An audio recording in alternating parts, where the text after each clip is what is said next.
আসসালামু আলাইকুম ভাইয়েরা, যারা টিকটক করেন বা টিকটক দেখেন তাদের উদ্দেশ্যে একটু কথা বলি। আসলে আমি টিকটক করি না, মাঝে মাঝে কর্মজীবনে টিকটক হয় না। তারপরও মানুষের দেখানোর দেখে দেখে একটু করি। তা আসলে আমার মনের কিছু ক্ষোভ কোনোদিন বলা হয় নাই, আজকে একটু বলি, আপনারা শোনেন।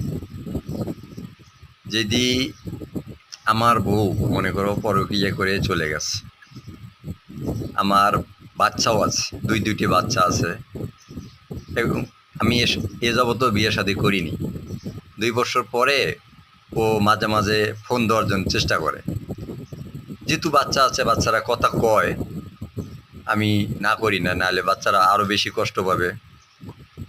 কিন্তু ও চেষ্টা করতেছে এখন, যে মানে সে বিয়ে করে নেই, আবারও আমারে নিবে। কিন্তু আমার বাচ্চারা জব দিয়ে দেয় কি জানেন?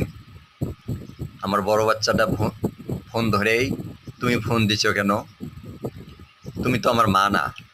তুমি মা হলে আমাকে ফেলে থুয়ে যাও না। আমার আব্বু কাম করে আমারে খাওয়াইতেছে, আমার আব্বুরে সব দেখতেছে, তুমি আমার কাছে ফোন দিবে কা? তাহলে আমার জবটা তো আমার বাচ্চা কাচ্চাই দিতেছে, তাই না? আসলে অনেক মানুষ ভাবে যে বউ চলে যায়, সে আসলে পুরুষ না। কিন্তু হ্যাঁ ভাই, 2টা বাচ্চা হলো, আহ, প্রথমে যদি আমার বউ চলে যেত তাহলে মানুষ এটা ভাবতোই যে আসলে সে পুরুষ থেকে অক্ষমতা।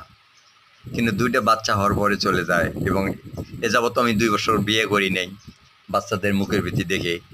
কিন্তু করতে তো হবে অবশ্যই, কিন্তু মানুষ ভাবেই যে আসলে সে নাকি মানে পুরুষ থেকে বিরত, মানে পুরুষটা দুর্বল। কিন্তু আমি যে কেয়া করি না ভাই, আমার ব্যথাটা তো আমি বুঝতেছি। কিন্তু এখন আমার বাচ্চারাই উত্তর দিতেছে তার মা, যে তুমি ফোন দিও না, আমার এই আদর দরকার নেই। এইটাই হলো